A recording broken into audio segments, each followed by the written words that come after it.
Hello and welcome back to another Bible study with me. Today we are reading from Matthew 18, verses 15 through 22, and I'm reading from the NLT version. If another believer sins against you, go privately and point out the offense. If another person listens and confesses it, you have won that person back. But if you are unsuccessful, take one or two others with you and go back again, so that everything you say may be confirmed by two or three witnesses. If the person still refuses to listen, take your case to the church. Then, if he or she won't accept the church decision, treat the person as a pagan or a corrupt collector. I tell you the truth. Whatever you forbid on earth will be forbidden in heaven, and whatever you permit on earth will be permitted in heaven. I also tell you this: if two of you agree here on earth concerning anything you ask, my Father in heaven will do it for you. For where two or three gather together as my followers, I am there among them. Then Peter came to him and asked, Lord, how often should I forgive someone who sins against me? 7 times? No, not 7 times, Jesus replied, but 70 times 7.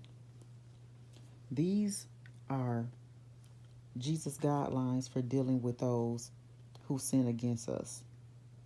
They were meant for Christians, not unbelievers.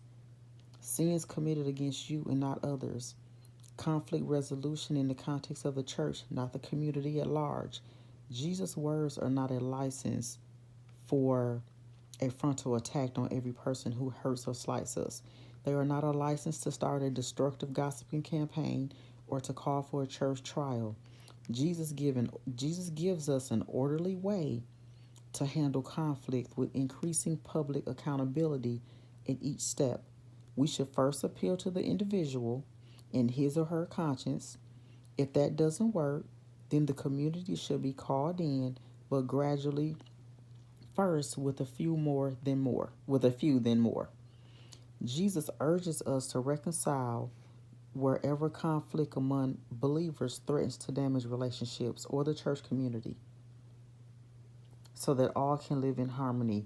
When someone wrongs us, we often do the opposite of what Jesus recommends. We turn away in hatred or resentment, start a gossip campaign, seek revenge, engaging in gossip, verbal counterattack, smear campaign. By contrast, and what Jesus wants us to do is go to that person. As difficult as it may be, we still should go to that person. Then we should forgive them as often as they need it. This will create a much better chance of restoring relationships. I know that forgiveness is hard, but Jesus forgives us. And if you are having a hard time forgiving someone, pray and ask God to help you with forgiveness. Ask him to help you, show you the words, read some scriptures.